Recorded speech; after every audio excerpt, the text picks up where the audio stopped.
to Auckland for today's New Zealand Herald import race. A breathtakingly beautiful country and a city that has seen some of the closest and most dramatic battles in sailing history. From Dunedin to the Coromandel, from the East Cape to the Bay of Islands, Kiwis know how to live well and sail hard. They nurture their sailing talent and they know how to race and win. Sailing legends are produced with metronomic consistency. Sir Peter Blake, Sir Russell Coutts, Grant Dalton, and the new generation, Peter Burling and Blair Tuke, to name just a few.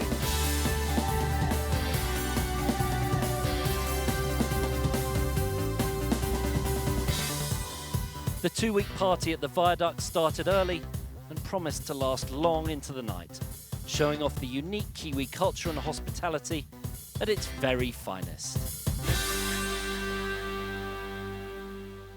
New Zealand is roughly the halfway point of this edition of the Volvo Ocean Race. If we dug a tunnel straight through the earth, we'd get to our starting country of Spain. 5 months and over 26,000 miles of close racing, drama and spectacular sailing.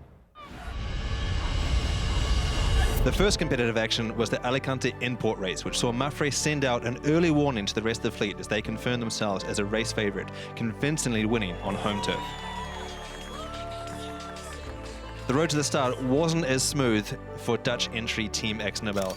Just days before the start of Leg 1, internal team conflict saw skipper Simeon Tienpont replaced, only to be reinstated hours before the race gun. 5 seconds to go. Leg 1 was a short sprint through the Strait of Gibraltar to Lisbon.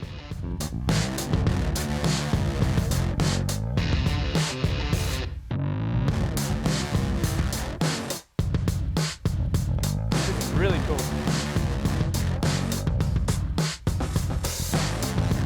Vestas 11th Hour Racing held onto a small lead to take the win over Mapfre and Dongfeng Race Team, an intriguing start to the offshore action. A wet and wild import race on the River Targa saw an incredible battle ensue. Team Brunel only just held off a late charge from Mapfre to take line honours. Maybe they're going to get around them. Leg 2 was an absolute classic. 7,000 miles south through the doldrums to find the trade winds that would bring them towards Cape Town. The fleet set off from Lisbon, heading straight into over 30 knots of wind. The first real test for the teams and the boats, and an early taste of what would lay ahead in the Southern Ocean legs. Mapfre once again showed pure boat speed advantage and tactical prowess, getting south early to get around the South Atlantic high, holding off the others in a drag race all the way to South Africa. The import race, held in the shadow of Table Mountain, was sailed in perfect conditions. Vestas 11th Hour Racing were leading the way but had a major sail problem and finally finished fourth. Dongfeng Race Team sailed consistently fast to take their first win. Leg 3, a monster, 6,500 miles to Melbourne. A first experience of the Southern Ocean for many and the first double point scoring leg. The fleet took off to the south to find the big waves and the big winds. More drama for Team AkzoNobel. Whilst racing in fourth place, serious damage to the mast track meant that the team had to slow to attempt a complicated fix at sea. A painful journey to the finish line would see them finish last. A jibing battle between the two leading red boats of Mapfre and Dongfeng Race Team saw multiple lead changes as they pushed as far south as they could, all the way to the ice exclusion zone.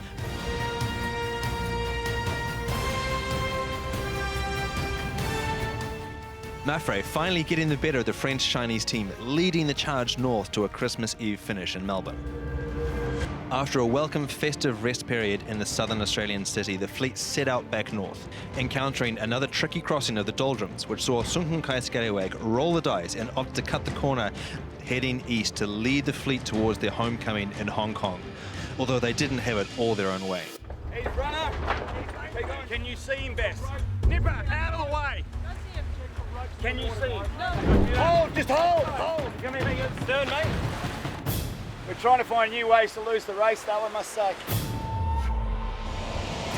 They held out for a fantastic first win in front of their home crowd in the heart of the city.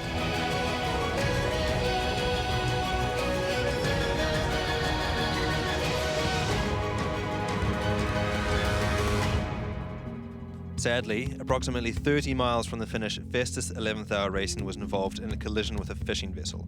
Shortly after, 9 Chinese fishermen were rescued, however, one other very sadly perished. The racing boat suffered serious hull damage, meaning they would not be rejoining to compete in League 6.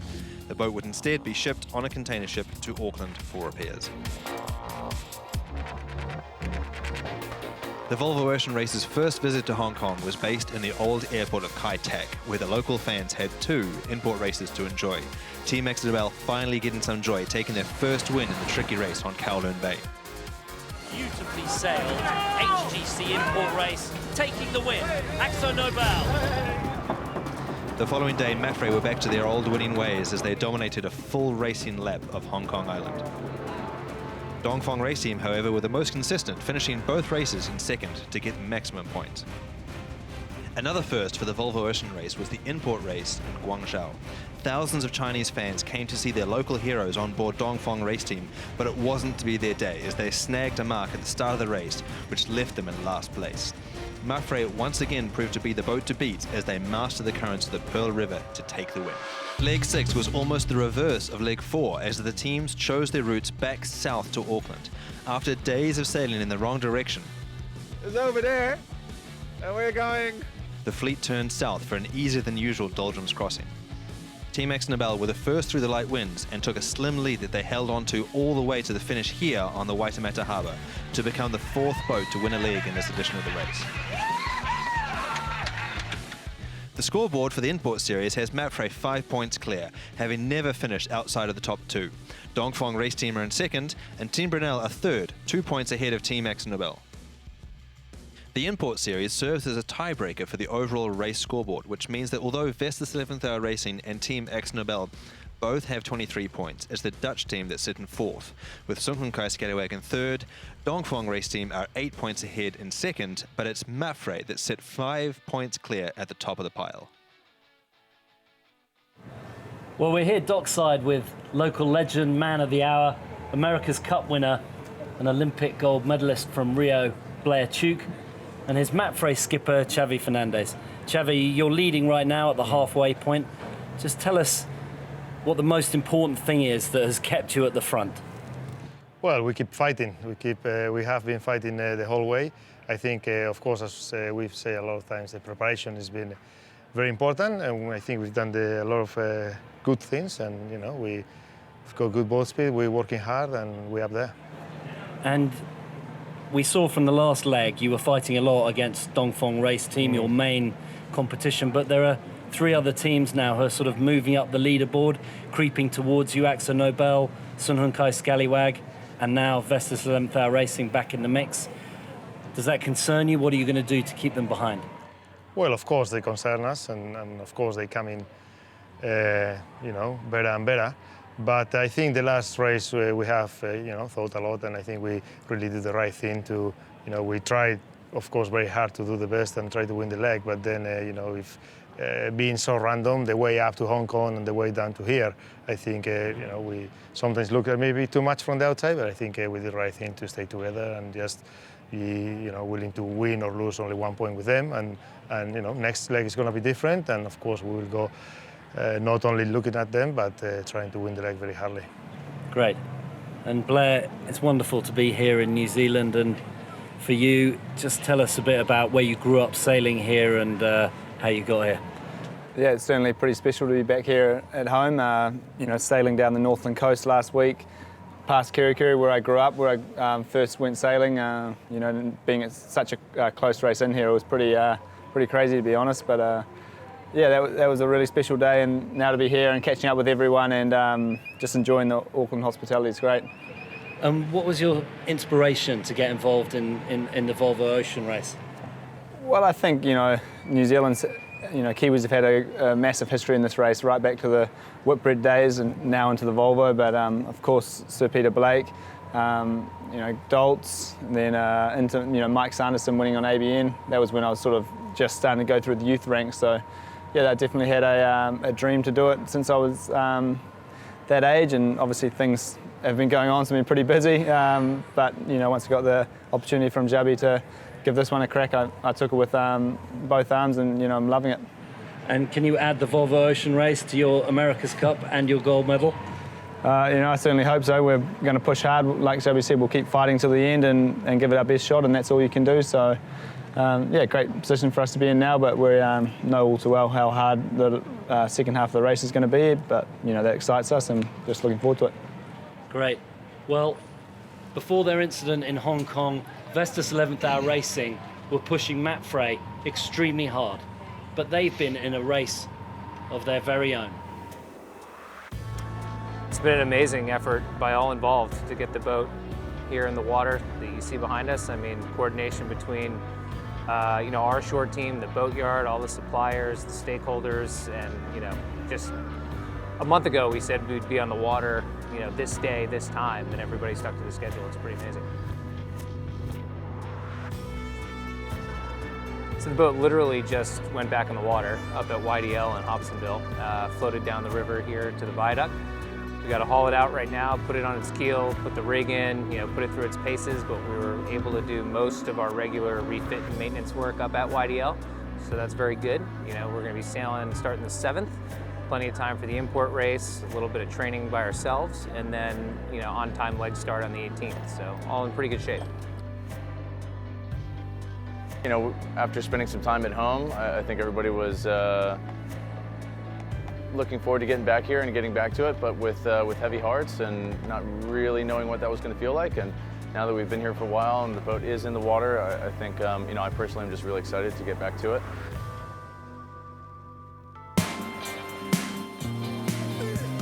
Just moments ago, the sailing-mad Kiwi public were down on the dock, showing their support for their sailing heroes here in the City of Sails. The viaduct has been jam-packed all week, but now attention really turns to the waters of the Waitemata Harbour for the New Zealand Herald import race.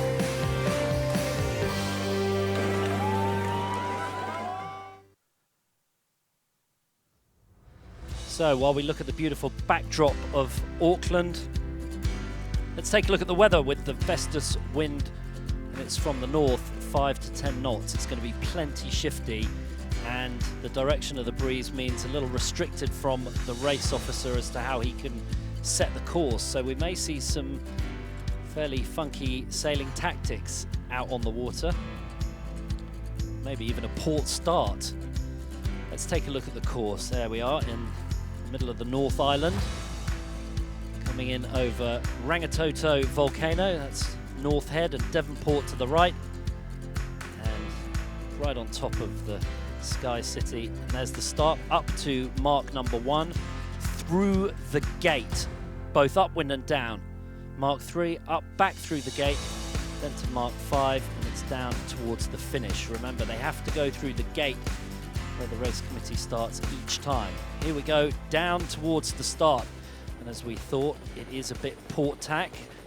Now let's talk to my wonderful co-commentator. 3, 2, 1, now. There's the gun now for 1 minute.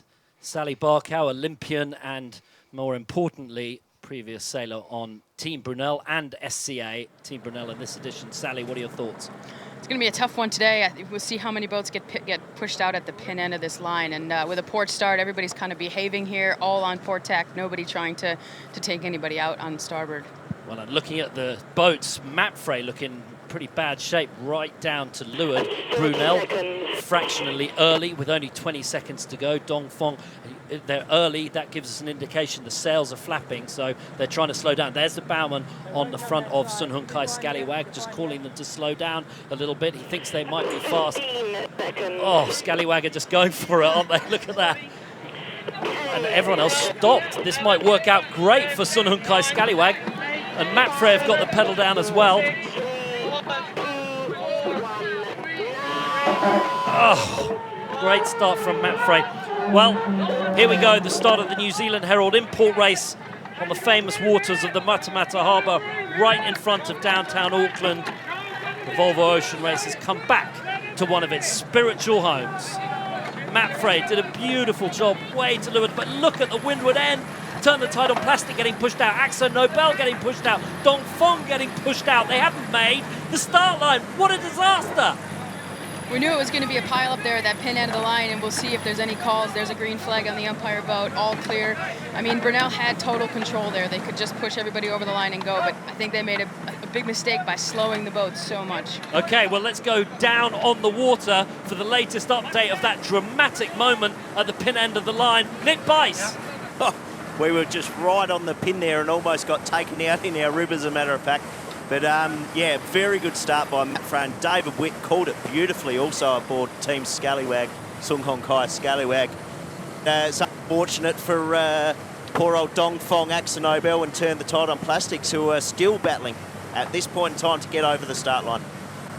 Well, we're looking down there. Axel Nobel have rolled up their front sail. Are they still sailing right there? They've got a lot of speed for just the mainsail up. Yeah, I think they are. They're just going to recross, right? Okay, we're watching the boats recross the line. One of the crucial rules in sailing, you can't be over the line before the gun. You also can't get room at the pin end of the line. Kind of a technical rules thing. Sally, explain to us exactly what happened, why those 4 boats got pushed out at the line. Yeah, well, like I said, Brunel was the most leeward boat there, and even though they were overlapped, they were below or above the ley line essentially. So there's no space. You can't barge into the line like that. It's not a buoy as we round in the gates where they do get mark room. Okay, so no mark room allowed at the start. That's the crucial thing to know. And those boats, 4 of them, were kept out by Team Brunel, and that was actually good for Team Brunel right there. Let's go up to the helicopter. We've got our Kiwi local sailing legend, single-handed sailor, Conrad Coleman. What say you? Well, what an incredible start there. As you said, Andy, that we've only now just got Clean Seas, Turn the Tide on Plastic, Dong Fong Race Team, and Axel Nobel. I'm currently in the helicopter right behind them, and I've got the same view that they have at the moment, and they're just looking at the stern of Mapfre as they charge up towards North Head. Okay, Conrad, what did you see during that pre-start incident? Some boats getting pinged out. It was quite dramatic. Well, it was incredible. We've got race veteran Bauer Becking that held up those 3 boats and just gave them no way of getting into the line. So really, with light conditions like this, the race is almost over for those back 3 boats. Well, thank you, Conrad. It was Bauer Becking, the skipper on Team Brunel, but driving was the local hero, Peter Burling, who just won the America's Cup. He's won a gold medal, and he was driving the boat, and he decided that because they were so slow, I guess, his biggest opportunity was to put 3 boats behind them right out of the gate. Sally. Yeah, one thing that's interesting about these boats is the 2 rudders, and that they're almost, when you get them slow like that, they're almost as slow as a catamaran, and they take that long to reaccelerate. And he got it looks like Pete got the boat a little bit slower than he wanted, so he had to shut the door to keep the boats behind him. But I'm sure he's kicking himself for not keeping a little bit of way on to be able to match Scallywag on that start. Okay, on board now with Team Mapfre, leading at the moment. But just to their right-hand side, just to leeward, there we go, into shot, is Vestas 11th Hour Racing. We haven't talked a lot about them, but they are back in the hunt after all of their drama over the last few weeks, and it is wonderful to see them back on the race course. An incredible job done by the Boatyard team. Nick Bice, you got delivered that boat with a big hole in the side. Just tell us some of the process that went through the Boatyard to get it fixed up. Oh, well, one of the biggest challenges in this race are the logistics, and the logistics associated with building a new bow at one of our suppliers in Italy at Persico Marine, shipping the boat to New Zealand. To bring all that together is a challenge in itself, but as it turned out, it all happened very smoothly. Both the boat arrived from Hong Kong on a ship the same day as the new bow piece arrived, roughly 16 square metres, as a matter of fact. The same day that arrived in New Zealand, and we were fortunate enough to have a great deal of support here in New Zealand from the marine industry, and we were able to get the team back on the water through a lot of hard work from not only the Boatyard but also the shore team of Team Vestas Win 11th Hour. Wow, that's quite some logistics, a real puzzle to put all that together. Just talk to us about your logistics partners here for the Volvo Ocean Race. Yeah, I mean, it's very important that we have some great suppliers, and one of which being our logistics partner, GAC, are certainly one of the best. And when we put this challenge to them, they just took it with both hands and came up with the best solution, and now we're lucky enough to see Vestas 11th Hour not only racing in this leg, but have great preparation for the Southern Ocean, and I'm expecting them to go very well. And the rigs on the boats, I think, built very close to here as well by sea. I mean, as I was saying, the supplies are very important in this race, and one of the best is Southern Spars New Zealand, who build all the masts for the Volvo Ocean Race boats and have done for many years. They've been involved in the race for a long, long time, and they'll continue to be involved in the race for many years to come. Very good. Thanks for that, Nick Bice, doing an amazing job of... Oh, look at that. Great shot of Peter Burling, helming Team Brunel. He's been given the driving duties. Here we are on board with him. And a more accomplished helmsman it is hard to find at quite such a young age. For those that don't know, he's won the America's Cup most recently, and an Olympic gold and silver medals in Rio and a silver in London. I was there to watch it, and it was quite a scene. And the question, scuttlebutt around the sailing world is, can he be the first man to win what's called the Triple Crown, the America's Cup, a gold medal, and the Volvo Ocean Race? And some possibility, but he's got a bit of a problem because his crewman, Blair Tuke, is on Mapfre, and they're currently leading, so he might take that previously unwon sort of prize, I guess. Sally. Yeah, it's a tough one to have your teammate leading the race, and to take that Triple Crown would be amazing for anybody. But you know, these the guys on Team Brunel are still fighting pretty hard. Okay, leading at the moment, it is Mapfre, then Sun Hun Kai Scallywag, and Vestas 11th Hour Racing. I think they were hoping for a little better breeze or some kind of lift. They looked good out of the start, but now not quite so good. They're still in the front bunch. Anything can happen in this race. It's pretty shifty, and more importantly, the breeze up and down all over the place. We've got 6.5 knots at the race committee, but we've only got 2.5 knots, and it's further to the north at the windward mark. Yeah, it makes it tricky. I think they have to sail these longer reaching legs just because of the direction of the wind and what water they have out there, but it's a bit like just back and forth and not so much in their control. You know, you saw Vestas have some nice pressure to leeward of everybody and go fast, and now Mapfre seems to be really in control of the fleet. Lovely pictures of Mapfre there, the crew all on the bow. There's a good reason for that, Sally. There's a good reason. They're really just trying to get all their weight forward, get as much of the stern really out of the water as possible. And they get the stern out of the water because there's a lot of drag in the stern. There's a lot of drag. It's a really wide stern, as you can see, and when you're back there, you can just hear the water dragging across the stern. So as much as empty weight, we say, or extra weight, you just get it as far forward as you can. Yeah, nothing more frustrating for a sailor than hearing that gurgling of water at the back of the boat when you're stern down. Let's go up to the helicopter and get the latest from Conrad Coleman. Well, we've got Mapfre leading the charge. As you can see, they're in clear air now that they've passed the naval dockyards. But really, there can't be more than sort of 3 to 4 knots out there. The boats are barely moving. Okay, where would you go, Conrad? Where's the next breeze coming from? You've got a bird's eye view. You can see where the next puffs are coming from. Where do you predict?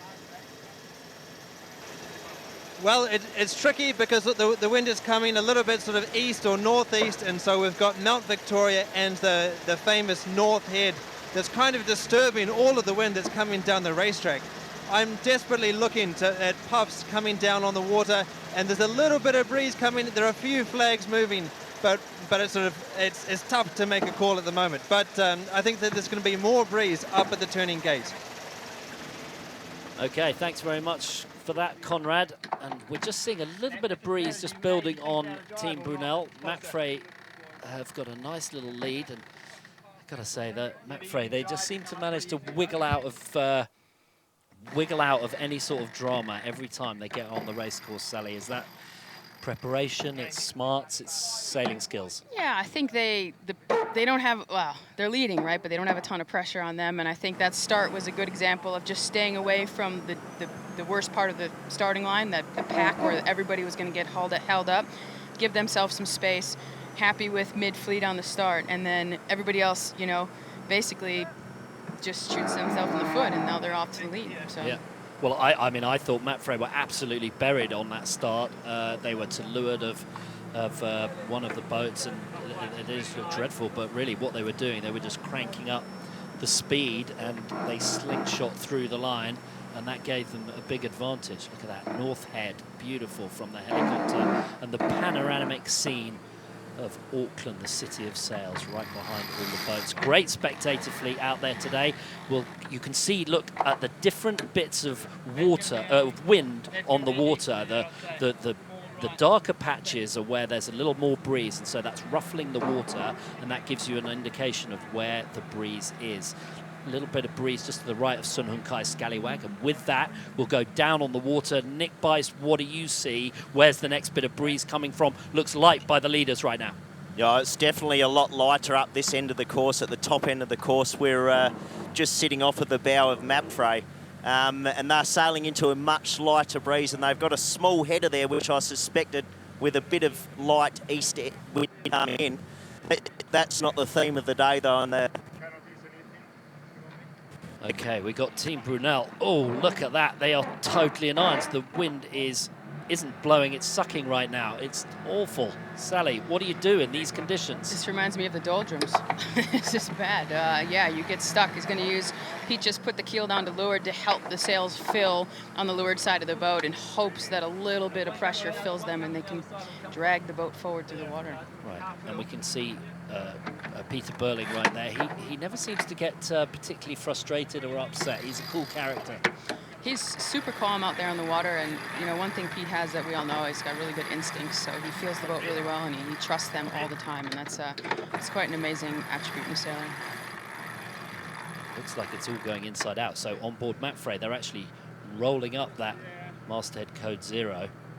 Maybe even tacking. What's going on there? Yeah, so if you notice, the masthead's quite a big overlapping sail, so it passes through around the shrouds, and they might just do like a partial furl, kind of like a little bit of a wind seeker, so that doesn't, you know, get a hole in it from the spreaders. It looks like now they're, deciding whether to tack or not. Are they trying to, can you reduce the drag on the boat by pulling in the code 0? A little bit, yeah. It's just about finding the next pressure, and when you get a big, it looks like Nick said, they've gotten a big header, so super hard to put the bow all the way down into that header. They might just furl it up and drift straight towards the mark and wait for the new breeze. And looking right back at the race course, actually Turn the Tide on Plastic are in a little breeze, but also Dongfeng race team by the Devonport Naval Dockyard. They're in slightly darker patch right there, and their sails are filling. Maybe they've got the chance to go round the outside. Yeah, maybe they can just hold on to a little bit of that pressure off the land there and just sail through around everybody. But I think we're going to see, well, we're seeing now the breeze just disappear. Conrad in the helicopter. It seems the breeze has just shut down completely by the top gate.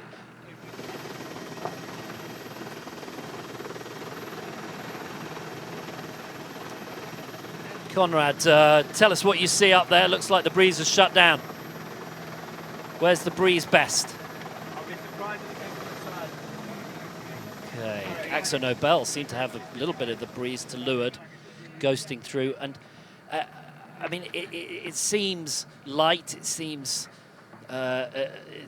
weird, shifty, but in the end, it's sailing. You've got to use what you can to try and get ahead of your opposition. And while there might be random moments, you still have to pick your best line. It's the same for everyone, and you've got to do it, right? Yeah, it's the same for everybody, and it's just about how you present the boat to maybe what you have. And then there's going to be a little bit of good fortune or luck here in a minute to see who gets the next pressure first. One thing I noticed was the board heights there on the boats, and I think we saw Mapfre have the board kind of halfway down where Axo Nobel had no boards down, so a lot less drag in this really light stuff, and that can help them just keep that momentum with whatever they have. Now Mapfre heeling the boat over with the canting keel. Why are they doing that? Why are they doing that? Yeah, they're doing that just to, you can see now that the sails are setting on the correct side, and they're just doing that with the weight of the keel. They're also, you can see how much hull is out of the water, so they're reducing the drag underneath the boat, whereas you see the Scallywag behind them, they have the full boat in the water. They're probably going to cant it over, and that's the, you know, it's sort of the benefit of having that hydraulic keel. This is there. a great picture for those of you new to sailing of how to spot where the wind is around the racecourse.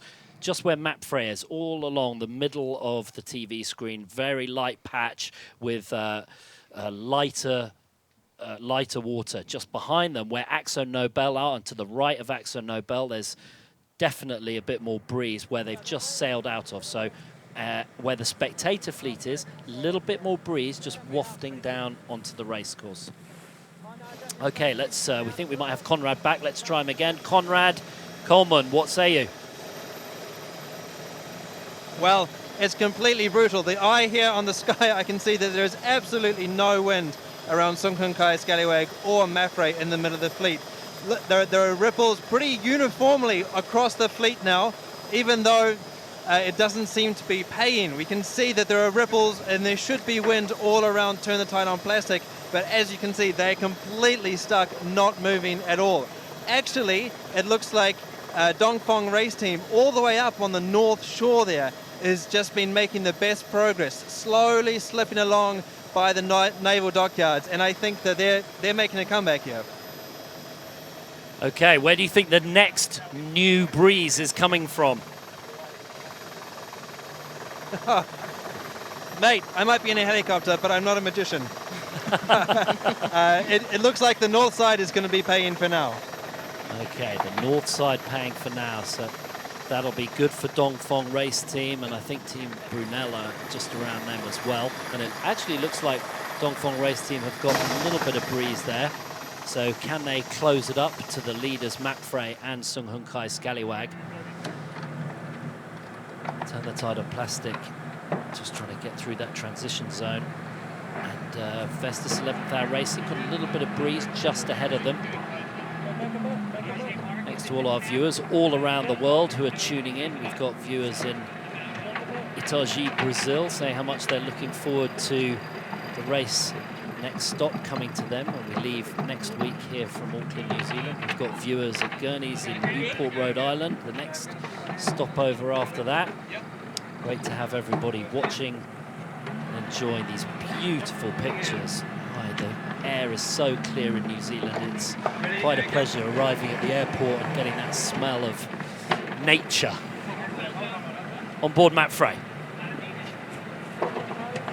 Slow bicycle race here. Yeah, it's a tough one, and you can see here that now that they've tried to change tacks, they have to pop the battens, and that's what you see Rob Greenhall there doing. It's tricky because if there's no pressure in the sail, the battens are meant to be stiff and really hard to put the shape back in the sail. So what does he do? Ease it and then waits for somebody to get on the grinders and pulls it back in to try and pop the bat. Yeah, sort of. You need to put a lot of Cunningham on to get a lot of shape out of the sail, and then hopefully with a little bit of a flick here like he's doing, you're not going to disturb the flow too much, not that there is much at the moment, and hopefully if you add a bit of runner, then sometimes they go on their own. Wow, it's a shutdown. Amazing. Well, I'm glad we got them away, but we need a little bit more puffer breeze. So what often happens in these situations is breeze comes in, then it shuts down for a bit, and then some new breeze comes in to fill the gap, as it were. Yeah, hopefully. Let's hope that that's what's going to happen. Sometimes it shuts down for a long period of time, but ever positive. And look, Conrad said a bit of breeze from the north, and Dongfeng Race Team have really snuck up here.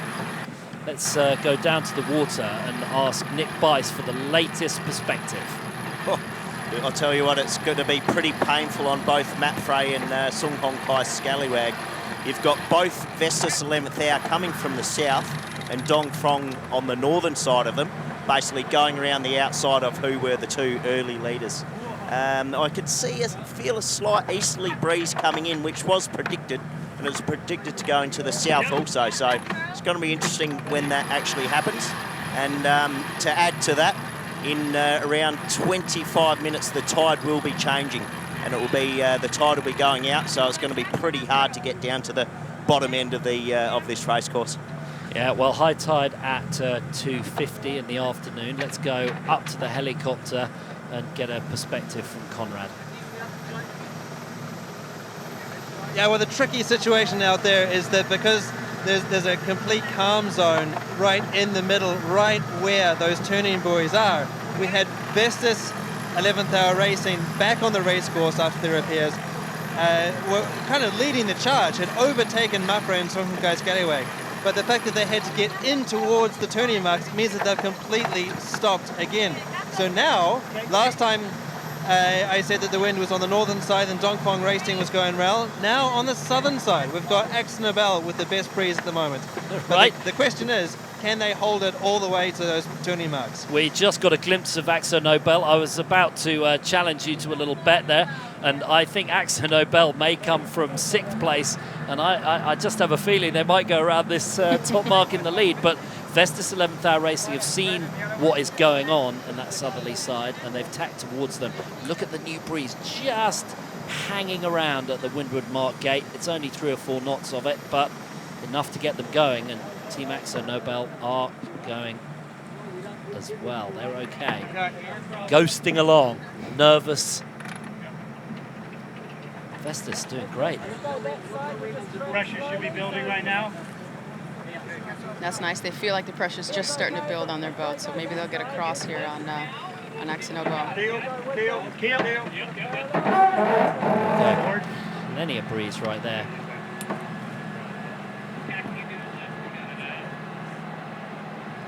Fastest maneuver is a tap fairway drive, right? At the other mark.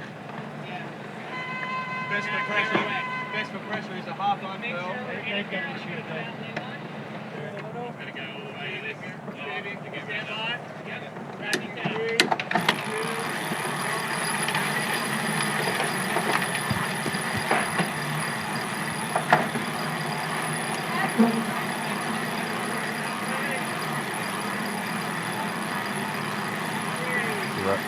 Great to listen in on board Vestas 11th Hour Racing, the tactical conversation that they are going through as the best time to tack, what to do with the keel, how to keep breeze for as long as possible. Not an option. Going to get around one of those 2 yellow marks right in front of us.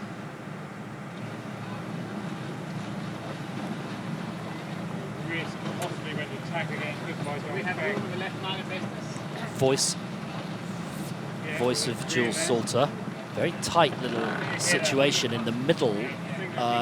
Team Mapfre and Songhai Scallywag are sort of locked in a bit of a battle there, and they look like they might be drifting towards each other. Let's go down to the water. Nick Bice. Yeah, I mean, we've got Team Songhai Scallywag, Mapfre look as though they're about to collide, doing at least half a knot each. We've got Brunel and Dongfeng on the northern side of the course, coming in with pace, definitely the fastest 2 boats of the fleet right now. And we're about to see Vestas 11th Hour Racing and AkzoNobel also come together. So stay tuned for this top mark rounding. We're going to have action aplenty.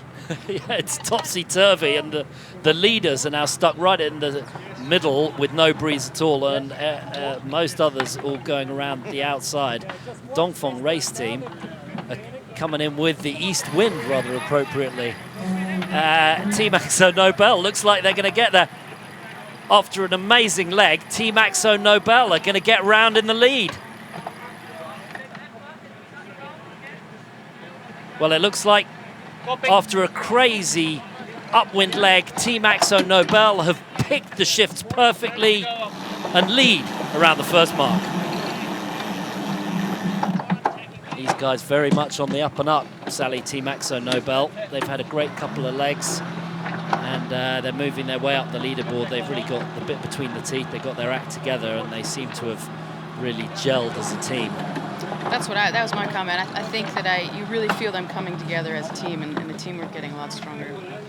There we can look at Team AkzoNobel as they try and get those battens straight again in this light breeze.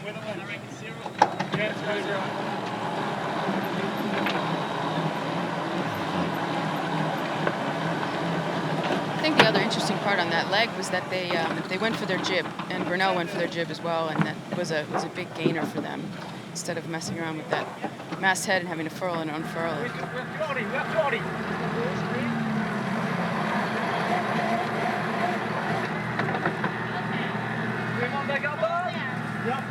Fourth around the top mark, I think that's Team Brunel. Fourth around the top mark, Team Brunel. Local hero Peter Burling doing his very best to show off his skills to his local crowd. I'm not sure he really needs to prove much, but he's ever competitive. Second around the top mark, Vestas 11th Hour Racing. Nice confidence boost for them. Third around the top mark, Dongfeng Race Team.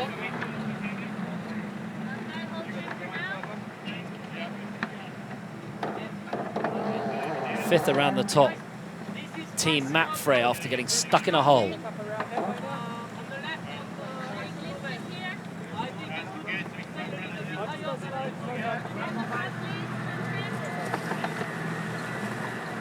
Sixth around the top mark, Sun Hun Kai Scallywag. They had a few issues right in the centre of the racecourse. It's one of the difficult things about leading in these light shifty conditions. Sally, what do you do to try and defend against that?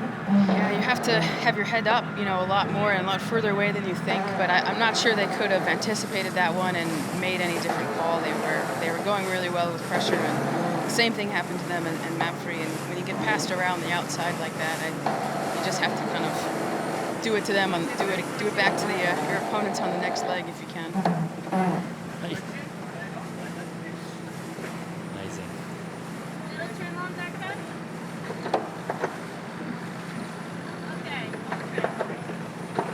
Seems to be breeze on the Devonport side. Let's see if we've got Conrad in the helicopter. There's breeze on that Devonport side, Conrad. Yeah, absolutely. And that last leg was really painful, but now you can see the pressures as well. Really building. We've got maybe 5 knots consistently, and sort of. I'm looking at a flag now, and it's on the quarter, so I think they can take this one jibe all the way down to the Auckland Harbour Bridge. But the breeze is pretty consistent across the fleet now. Dongfeng Race Team there in second, and they've got a very special guest with them, Ross Field, and he was one of the legends appearing last night at an extremely well-attended event of legends, Kiwi legends from the Volvo Ocean Race. That's him just on the left there in the grey shirt without the hat on.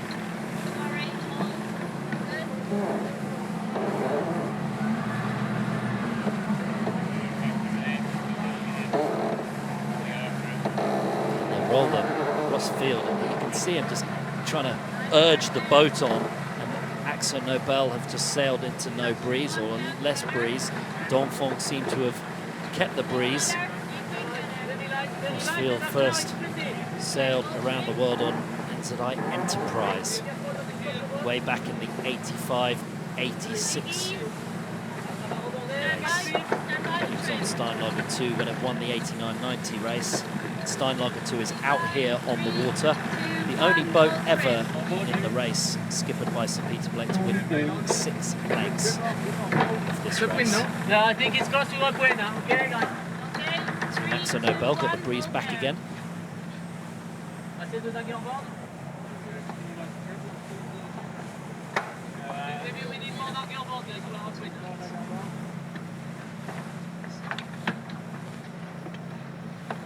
Team Akzo Nobel leading just a little. Team Brunel and Mapfre in a battle of their own. Mapfre going high, trying to just keep that bit of breeze with them. Brunel just running out of the breeze a little bit underneath those naval ships at the Devonport dockyard. Up on the top, Takapuna Beach. Just beautiful scenery wherever you look. Team Akzo Nobel just squeaking ahead of Vestas 11th Hour Racing. Just a little further to leeward. The tide still coming in just for another 20 minutes, and then the ebb starts just after 2:50 local time. There's Sun Hun Kai Scallywag.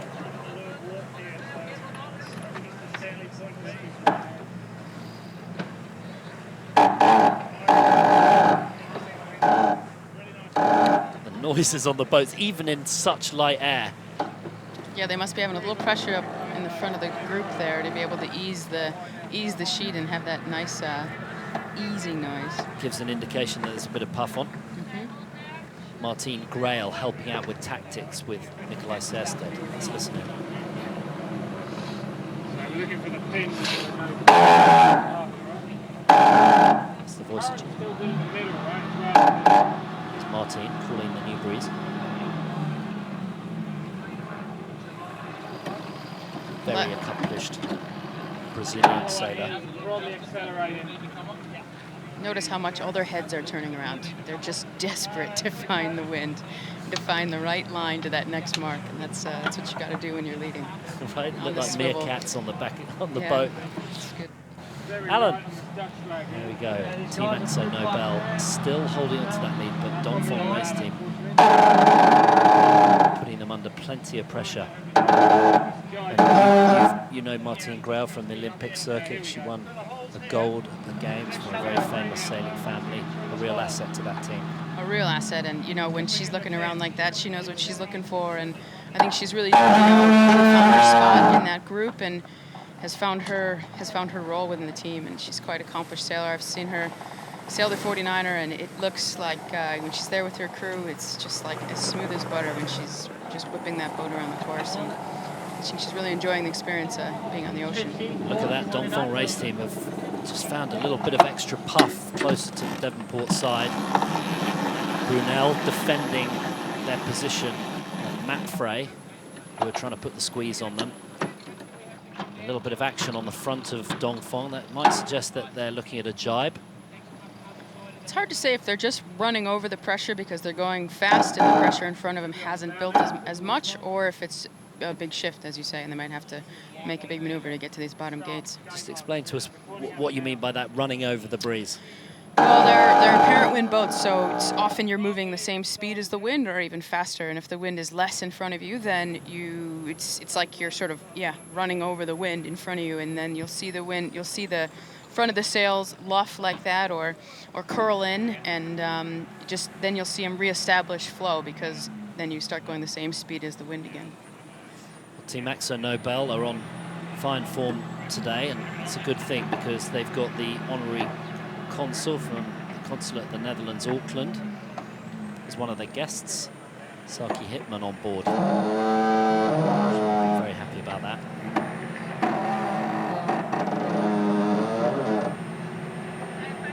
Look at the spectator fleet, all arced around Devonport there, down to the harbour bridge.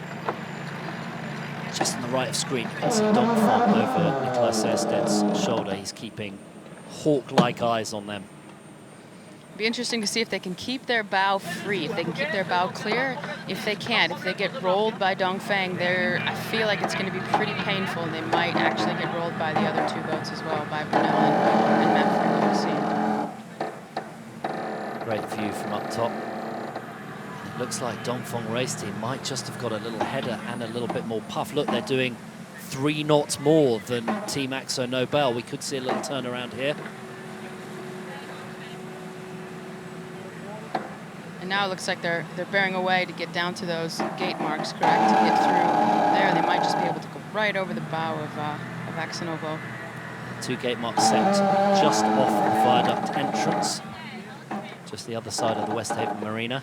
Oh, beautiful. Look at that seagull right on the bow of Team Axo Nobel. Team Axo Nobel now maybe just evening it up on the breeze. That's the other side of Devonport. Team Brunel with their Mondrian-inspired Code Zero. Great to get a bit of art and culture into the Volvo Ocean race. Okay, Dongfeng race team and Team Axo Nobel locked in a light air battle. Nikolai Sersted, very accomplished.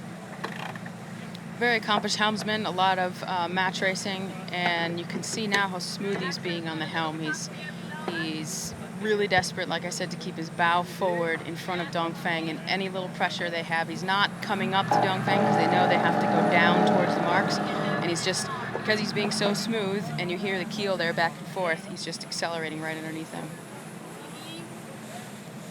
That Team Akzo Nobel just got an extra puff of breeze to leeward.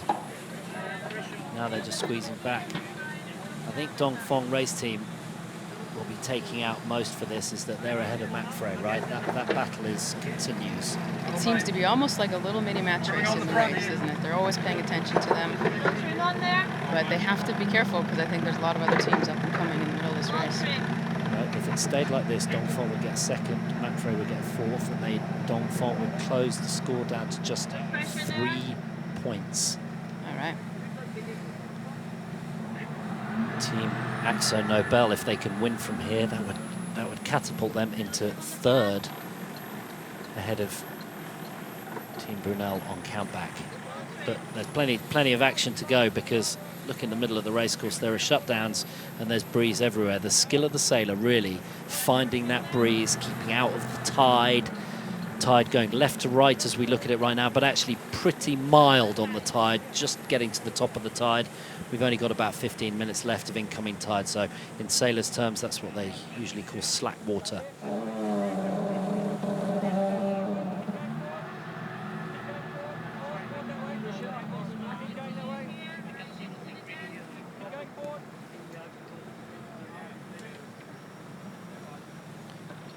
Okay, that's the start-finish gate that they're going through there.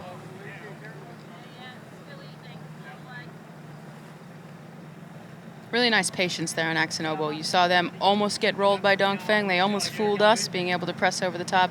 They held their line. They got a little bit extra pressure, and by sailing a little bit tighter to the wind, it was easier for them to get through this gate.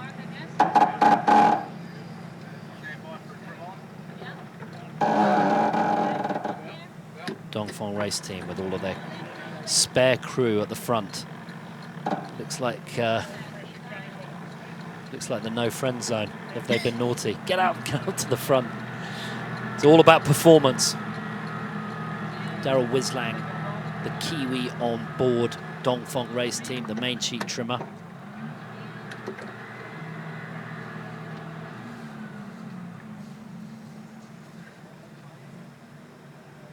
Daryl won the last edition of this 2014-15 with Abu Dhabi Ocean Racing.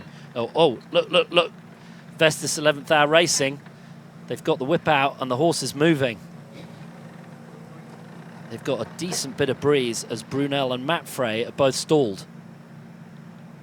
It's that angle again. They've gotten a little bit lucky to finding that right angle, but having that faster angle coming into the mark, we'll see if they are able to go around the outside.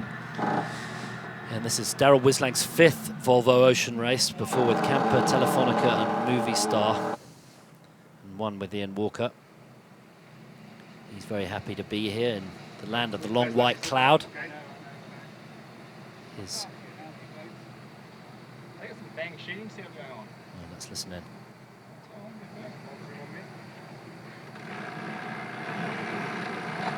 Through the start-finish gate. I think Vestas 11th Hour Racing might just sail all the way through to leeward, which is, in sailing terms, a pretty unusual thing to do. I have the same feeling. They have the momentum just to power through them here. And that's because all the dirty air goes from where we're looking through the sails, and it casts a shadow down to leeward. But Vestas 11th Hour Racing blew through and blew by like it didn't even exist.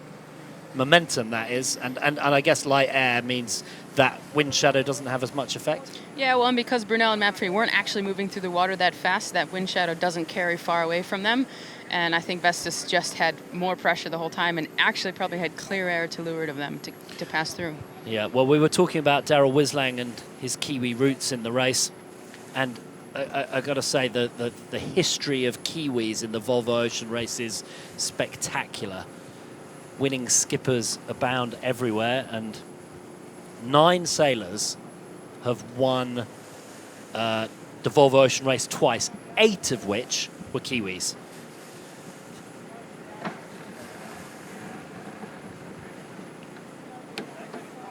Team Akzo Nobel joining the dots around the racecourse to get around the leeward mark in first place.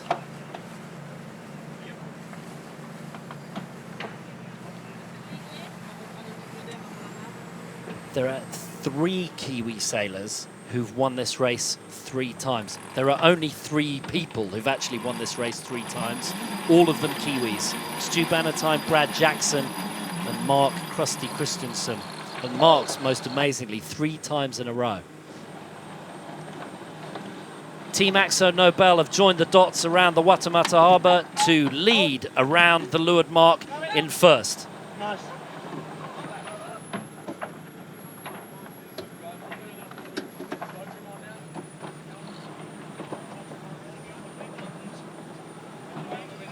In second place, jibing around the leeward mark, nicely sailed, Dongfeng Race Team. Great jibe. That was real smooth, Sally, right? Real smooth. Nice, wide and tight. Kept the boat speed up. It's sort of choreographed ballet on board the boats.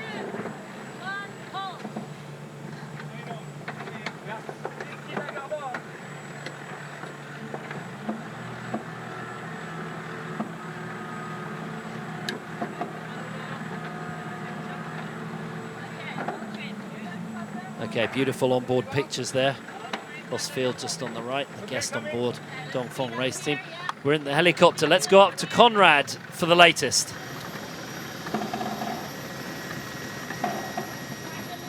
Conrad, tell us what you see. Okay, we got beautiful pictures.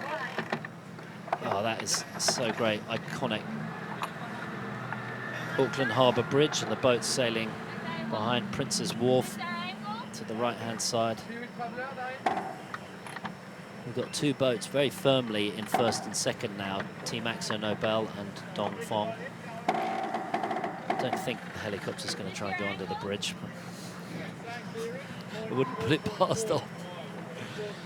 Matt Connor and Adam. 4 boats now still on the downwind leg, as it were. Team Brunel and Mapfre battling it out for 3rd spot. Vestas 11th Hour Racing in the mix. What a close cross there between the boats going upwind on port, avoiding all the boats coming downwind on starboard.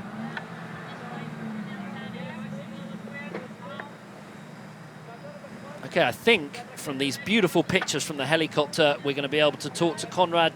Conrad, give us an update. Well, we've got Dongfeng Race Team and Team Akzo Nobel sliding back through, just slipping past, turn the tide on plastic as they continue to make their way back into this race. But the real thing here is the battle at the middle of the fleet. We've got Mapfre, Brunel and Vestas 11th Hour Racing. Earlier in this leg, Vestas 11th Hour Racing almost overtook Mapfre and Brunel, but it looks like they've just slipped back.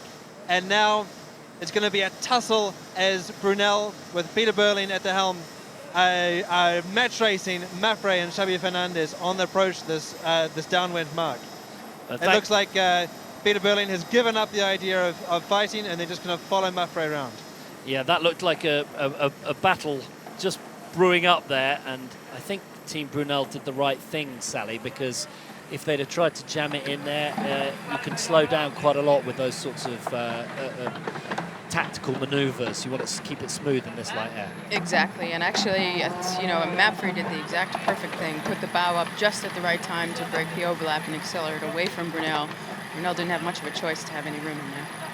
Vestas 11th Hour Racing not far behind as well.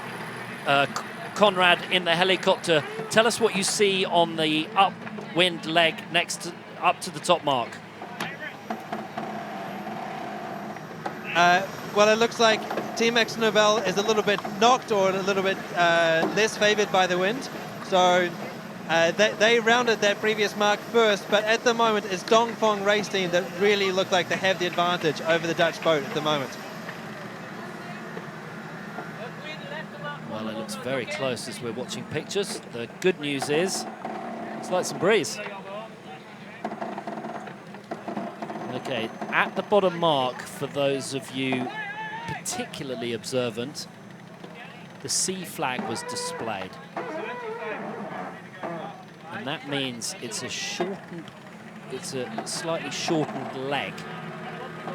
And they've moved the windward marks a little closer to to the boat. So they're going through the start-finish gate right now, which they have to do on each of the laps. Then they go up to the top mark gate, at which they can choose either of the marks to go around from inside to outside. And then downwind to the finish.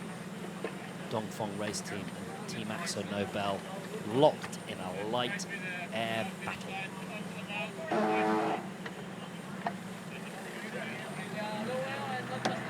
On board. These guys really want to win this race. I mean, they are passionate about it. They did a good job last edition. They showed incredible speed. Only their mast breakage really put them back. But this time, just tell us about the atmosphere around the base at Dongfeng Race Team. Focused. Yeah, focused. The team really has a sense that they all get along and they have one goal. And, you know, I think it's interesting. They had a tough import race up in China. And it's nice to see them back here at the front of the pack and pushing hard. And they came off a really nice leg where they were leading, you know, Mapfre. They're an important competitor, you know, through the whole race. And, you know, you're not going to see them let down at all. Yeah. On a mission, that lot. Well, there was a protest on that incident that we saw between Brunel and Mapfre. So Brunel actually protested them, so, which is the right thing to do, but it was green flagged, so no incident there. As you called it, Sally, it was all good. Now we've got a graphic in the left-hand side of the screen here, brought to you by Vestas Wind. This is the difference. The top number is the breeze at the windward mark, and the bottom number is the breeze at the committee boat. So you can see there's 25-degree shift, and that's actually increasing as we look at it now, 35 degrees.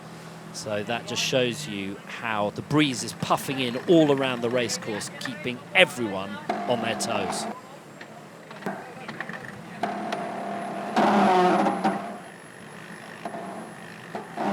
And the Kiwi on board, Team Akzo Nobel, Brad Farrand.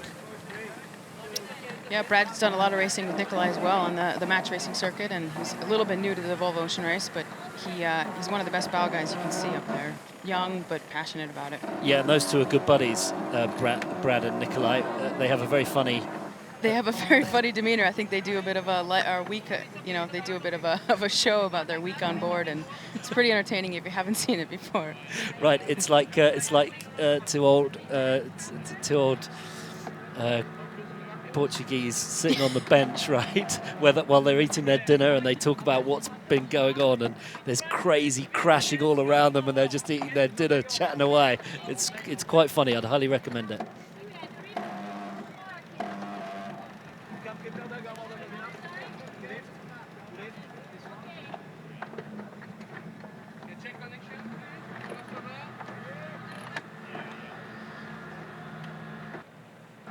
Dongfeng Race Team have squeezed ahead of Team Akzo Nobel.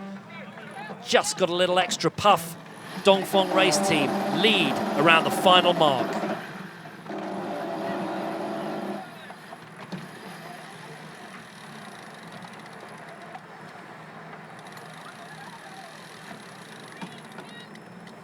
I think we had a little incident between with Brunel, the port starboard. I'm just getting some info here that there was a little port starboard incident and Brunel came off the worst of it. We'll bring you that update just as soon as we know more.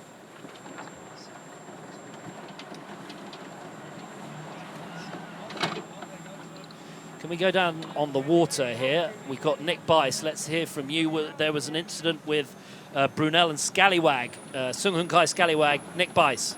Yeah, just as Scallywag was approaching the bottom mark, still heading downwind, and Scallywag coming, and Brunel coming upwind. Brunel failed to keep clear, and incidentally got a penalty turn, and fortunately put them at the back of the fleet. We just about them go through the line, almost boat length in front of Toto. Okay, well, thanks, Bicey. We got the most of that, which was that Team Brunel didn't keep clear, but it was an upwind downwind situation, and so Team Brunel had to do a penalty turn. Now this is down towards the finish. Dongfeng race team have kept Team Akzo Nobel under pressure all the way.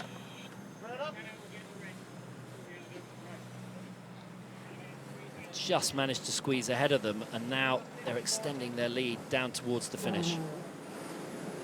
Yeah, to me it was really all about getting that jibe mark. If they had to tack and you know, Akzo Nobel was able to jibe, then I think Akzo Nobel would have been ahead. But because Dongfeng was able to roll over the top and be clear on the jibe, then they're going to take the race. Amazing how you can extend to over 185 meters. They've doubled the distance basically between them and Team Akzo Nobel after going around that top mark.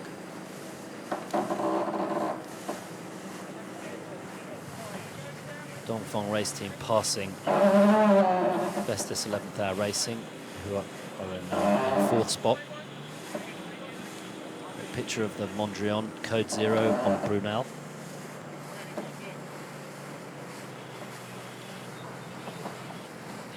And Team C's Turn the Tide on Plastic are right back in this with Team Brunel. Okay, with a beautiful backdrop, Dongfeng race team have sailed very nicely all the way around this course in light, shifty, sketchy conditions. There's still a race though, and this Chinese team really putting a stamp on the Volvo Ocean Race Import Series here. Every little helps, every bit counts in their battle to get ahead of McFrey. Here we go, only about 10 boat lengths to go now. It's the Dongfeng race team are in good breeze. Beautifully sailed from Dongfeng race team in this New Zealand Herald import race here in the City of Sails in Auckland. Dongfeng take the win. Excellent sailing from them, all the crew. Yeah! There we go, crossing the line, very happy.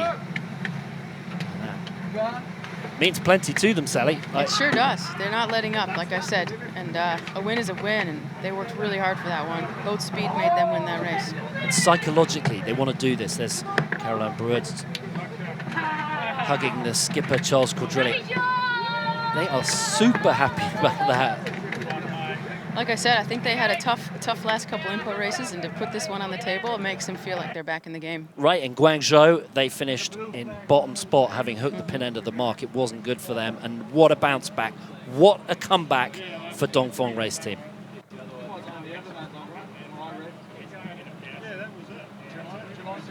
Next up, Team Akzo Nobel, who have also had a very nice series. They've been on the podium the last 3 import races, and they're going to do it again. Team Akzo Nobel finish in second.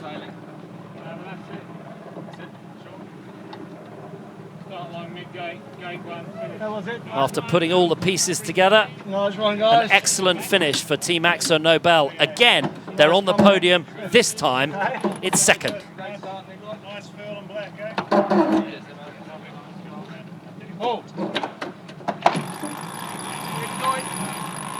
James Blake there, the onboard reporter. A famous name here in Kiwi circles.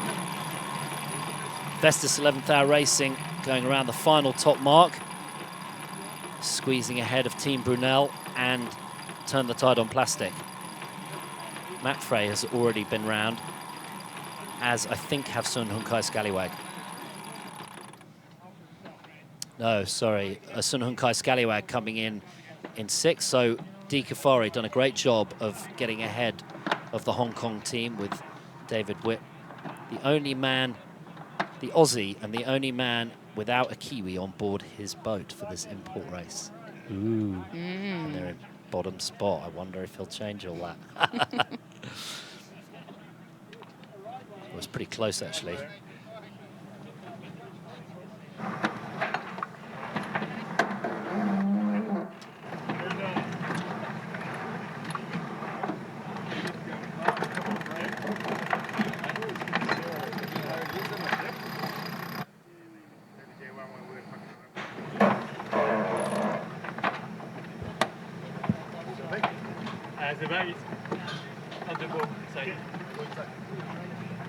Mapfre with all half of their crew on the bow, just trying to keep the stern of the boat out of the water, trying to keep it going as fast as possible. Even their onboard reporter, they encouraged to go and do some reporting at the front, right?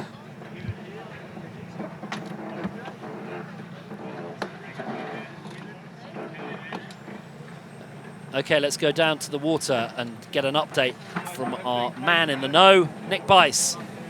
I'll tell you what, any of these teams, especially the top three, will definitely take that today. It's very tricky. And I'll tell you that the last few boats here definitely aren't out the woods at all. There's not much breeze over the racecourse at this point in time. So it's going to be interesting to see who comes out in front of between the last four boats. I see the flag on top of the Auckland Harbour Bridge is dead set flaxed. So, yeah, we only just snuck this one in, I reckon. Yeah.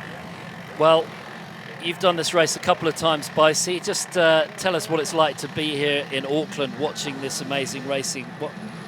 Just give us a moment, actually. Mapfre coming down towards the finishing line, 2 boat lengths away, and Mapfre finish in a healthy 3rd place on the podium. Bicey, just give us a sense of the atmosphere down on the water, the spectator fleet, and just tell us what inspired you to do this race. I tell you what, it doesn't get much better than being on the Waitemata Harbour here. We've got hundreds and hundreds of boats, none more prouder than the mighty Steinlager out here on the water. And I tell you what, I was listening to a story actually last night from Mike Sanderson during the Kiwi Legends event. And he was telling it as such in one of the first editions that the Whitbread came here, when he saw that Kiwi boat coming up the harbour, the big red and white spinnaker, and that's what got him inspired, and that's what got me inspired. I just love this race, and this is what's going to get all the kids out here today watching this race inspired. Something that the Kiwis can be very proud of, the way that they support their yachting and the way that they just embrace it. It's fantastic.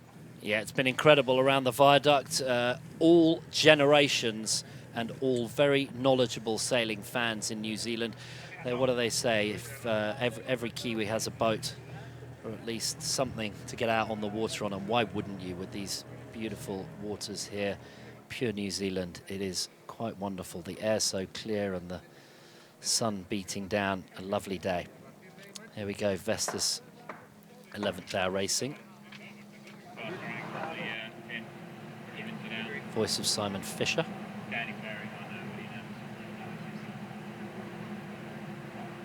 Tony Mutter. Kiwi on board.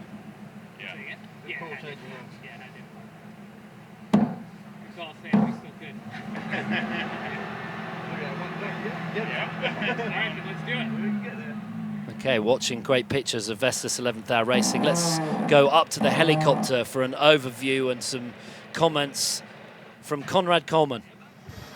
Well, that's right. Vestas have finally come good here on their return to racing, and they managed to sneak it just in front of Team Brunel here on the line in Auckland. But it's back at Turn the Tide on Plastic. You can see that the front boats have taken away all the puff, all the pressure, and the wind has favoured those up front.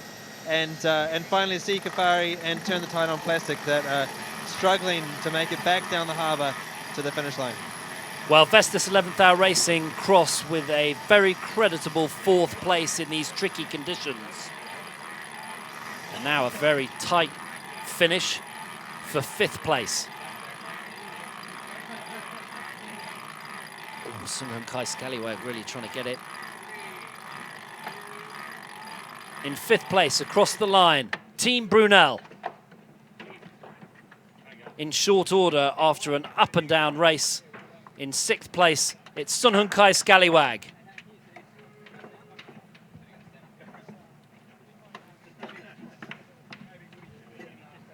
Oh, it's pretty close right at the finish between those two.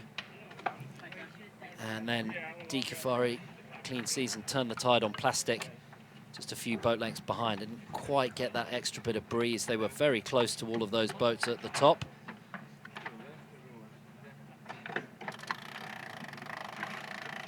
Bianca Cook, the Kiwi on board, Turn the Tide on Plastic. a real talent to watch for the future. For sure. She has a real strong head on her shoulders and guides this team from the middle of the boat, which is really nice to see. A young blood. Well, for one so young, we interviewed her a couple of days ago, and her media quality and her speaking style and her attitude were first class, one to watch for sure. Across the line in 7th place, Dee Caffari and her team on Turn the Tide on Plastic. Okay, let's go down to the water. We've got the winner's interview. The skipper, Charles Caudrelier, is joining us. Charles, well, a difficult race, difficult conditions, but hey, a win's a win, right? Yeah, very, very tricky, very difficult, and like yesterday actually, but yesterday we made a very good start and we finished very bad, and this time we did probably one of the worst starts, but there is so much happening during the leg, so it's not always good to be in the lead because you just show the other one where are the light spots, and the guys arrive behind you with speed and pass you. So I think we have a very good team job, a very good reaction after the start, and we work very hard on the speed.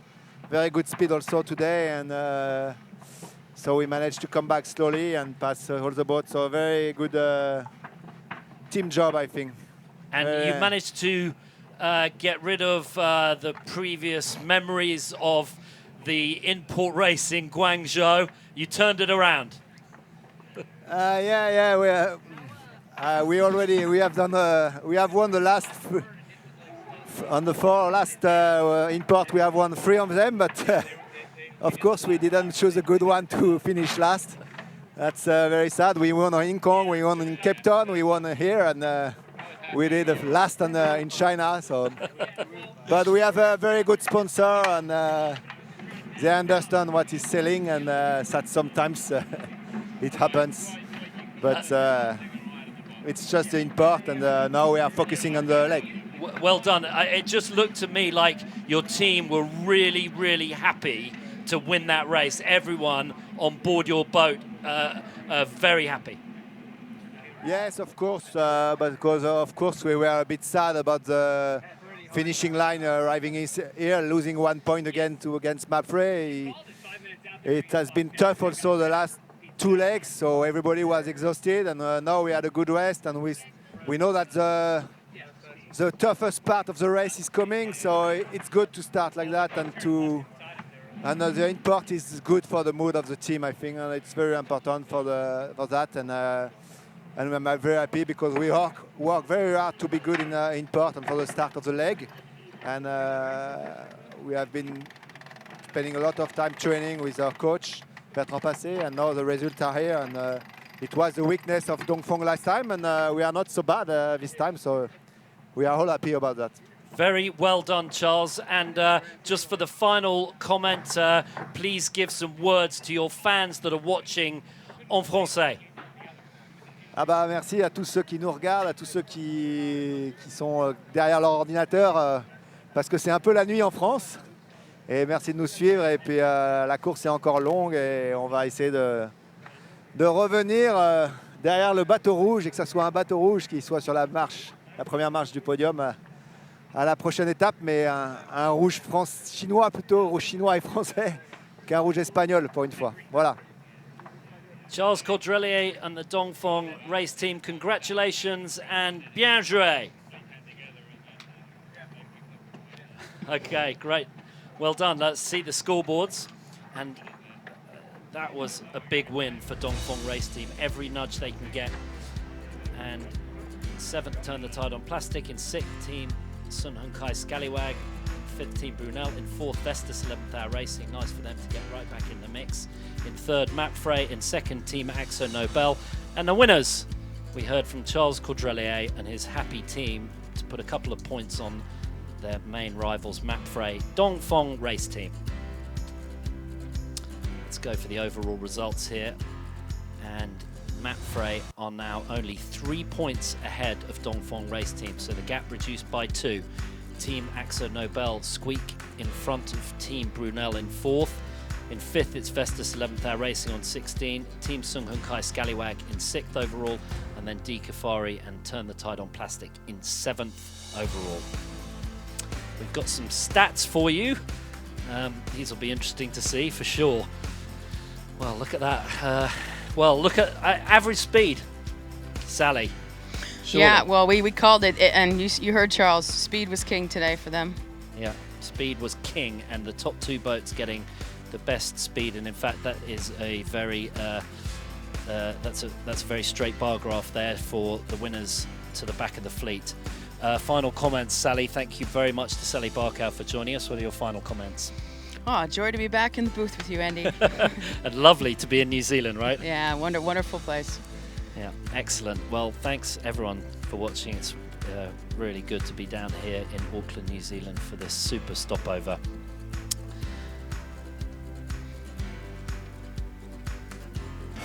Follow the build-up on the Volvo Ocean Race social media channels, including the Boatyard Facebook page for exclusive content. Can Vestas 11th Hour Racing recreate their previous form? Can Sung Hun Kai Scallywag and Akzo Nobel continue their charge? Can Dongfeng Race Team close the gap on leaders Matt Frey? Tune in next Sunday, March the 18th at 13:45 local time for leg 7 to Itajaí, Brazil, to find out. Now the teams have a week to prepare for the double points, treacherous Southern Ocean leg to Brazil. Battling storms towards Antarctica and around the notorious landmark of Cape Horn. A turning point for teams in so many ways, elevating mere famous sailors into bona fide legends.